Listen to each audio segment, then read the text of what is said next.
Salon du vin et de la BD de Beblenheim, 24 mars 2024, coupé décalé 24 mars 2024. Cette semaine, la désormais traditionnelle dédicace du samedi aura lieu le dimanche. Pourquoi ce bousculement de protocole ? Tout simplement parce que ce week-end, mon terrain de chasse ne sera pas les rayons d'un hypermarché et son flux familial, mais un salon de village principalement axé sur le vin et la BD. Mais que viennent faire les romanciers en ces lieux ? Oui, car heureusement, je ne serai pas le seul de mon espèce à avoir oublié d'ajouter les images dans ces romans.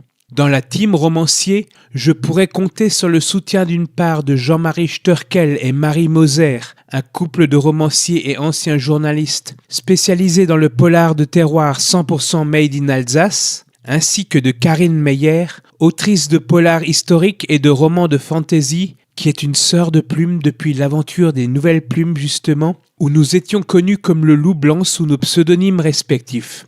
TNK pour moi et Mamka pour elle. D'ailleurs, pour ceux qui auront lu mon inaccessible étoile, vous saurez à présent d'où vient le nom de Ribes et Mamka, le nom scientifique des baies que mangent mes oiseaux. C'est un clin d'œil à Karine et à nos années NP.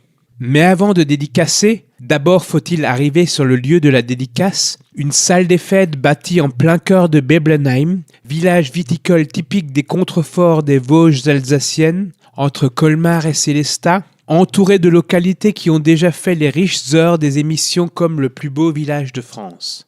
Visuellement, Beblenheim n'a pas à rougir face à ses voisines. Les colombages typiques sont au rendez-vous, le nid de cigogne sur le toit de l'église aussi. Ne manque que les géraniums rouges si typiques de la région, mais bon, pour ceux-ci, on est encore un peu tôt dans la saison. Une fois la voiture garée, ce qui en soi est une aventure digne de Pékin Express, je sors les livres, le kakémono, et boum, direction la salle des fêtes où je m'installe. Bien sûr, comme à l'accoutumée, les marque-pages sont de sortie, que la chasse commence. Sauf que ce matin, comme j'étais en avance, les portes des lieux ne sont pas encore ouvertes au public. Je profite de ce temps de calme avant la tempête pour réaliser quelques clichés des lieux qui illustreront cette prose, ainsi et surtout pour retrouver mes amis romanciers. C'est donc avec plaisir que je retrouve Jean-Marie et Karine, toujours aussi souriantes. Je découvre aussi mes autres voisins de salon, des vignerons venus présenter leur vin, une aquarelliste, ainsi que de nombreux auteurs et ou dessinateurs de BD. Logique pour un salon prioritairement dédié à ces deux arts. Seul problème, en BD comme en vin, je n'y connais à peu près rien, et croyez-moi que je n'en suis pas fier. Question vin, autant le dire tout de suite. Comme je dois rester clair dans la tête, boire ou conduire quoi. Mais pour les BD, quelle excuse vais-je trouver ? Là, je n'en ai pas. Bon, mon voisin de salon, Monsieur Francis Bergès, ne m'est pas totalement un inconnu. Ou en tout cas son héros fétiche ne l'est pas. Monsieur Bergès est en effet l'un des scénaristes des fameux Bug Danny, pilote de chasse qui sauve le monde une fois par album au grand minimum. Autre auteur qui ne m'est pas inconnu, Jean-Paul, soit Jean-Paul prononcé avec l'accent si chantant de chez nous, lui est le créateur d'Emma la cigogne, personnage alsacien typique qui a accompagné ma jeunesse dans le journal local. Son expression fétiche, « Soivatr !» soit littéralement « tant de cochon !» une expression du cru qui va à ravir à cette cigogne râleuse et bougonne, preuve que nous autres Alsaciens sommes quand même bien français. Sur les coups de 10 heures, enfin, le public est autorisé à rentrer. Et avec lui, mes marque-pages entrent en action. Pour avoir une chance parmi tous ces lecteurs de BD venus à la rencontre de leurs auteurs favoris, je vais devoir me battre, aller sur leur terre. Ah bon, mon voisin est spécialisé dans la BD aéronautique ? Je vais m'adapter. Une rafale de marque-pages pour dissiper les mirages, ça vous tente ? Grâce à mon feu nourri, je parviens à conquérir le cœur de 4 lectrices, qui toutes craqueront pour les aventures d'Aurélie dans le livre qui parle de toi. Merci donc à Mathilde, Karine, pas l'autrice, juste une homonyme. Puis enfin Virginie et Nunzia qui vont tour à tour craquer sur cet énigmatique livre. Mais avec les heures, je dois me rendre à l'évidence. Autour de moi, plus que des fans d'aventures médiévales, de livres d'histoire et de Bug Danny, le pilote héroïque qui sauve le monde à bord de son avion de chasse et qui... Mais hé, la voilà l'idée.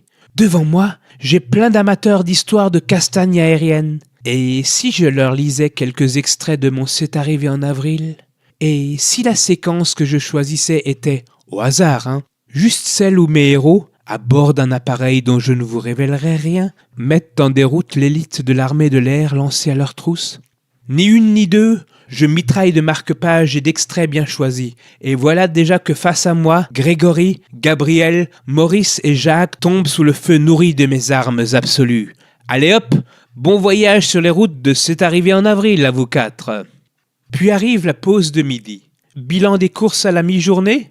Plus de ventes que ce que je ne craignais en terrain aussi peu conquis, mais une ombre au tableau.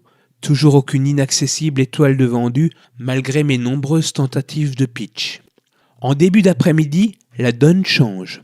Jean-Paul, l'auteur de la plus alsacienne de nos cigognes, remarque qu'un autre drôle d'oiseau hante ces lieux, et même que cet étrange volatile a écrit un bouquin sur un oiseau aussi peu conformiste que lui. D'emblée, il accroche au pitch et boum, avec l'auteur d'Emma la cigogne, Rimbaud prend son envol avec une dédicace en alsacien. À sa suite, Fabienne ainsi qu'une anonyme et mystérieuse lectrice beblenheimoise tomberont sous le charme de mon oiseau inventeur et partiront avec leur exemplaire dédicacé sous le bras. Yes! Hélas pour moi, la pêche s'arrêtera là. Je ne réaliserai donc que 3 ventes cet après-midi. Pourquoi? Parce que.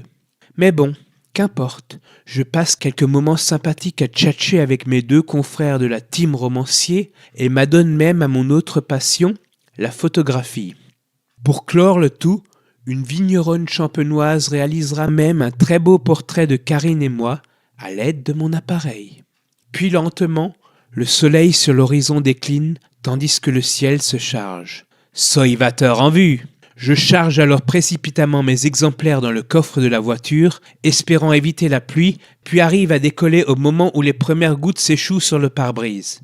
Je prends rapidement congé de Jean-Marie et de Karine, à qui je donne néanmoins rendez-vous sur de futurs salons que nous avons en commun. À bientôt donc pour de nouvelles aventures. Bilan des courses, 11 ventes seulement, mais en terrain bien moins facile qu'un hypermarché bondé. La performance n'en est que plus remarquable. Merci donc à Mathilde, Karine, Grégory, Virginie, Gabriel, Nunzia, Maurice, Jacques, Jean-Paul, Fabienne et la lectrice mystère pour vos achats, et bien sûr bonne lecture. À bientôt!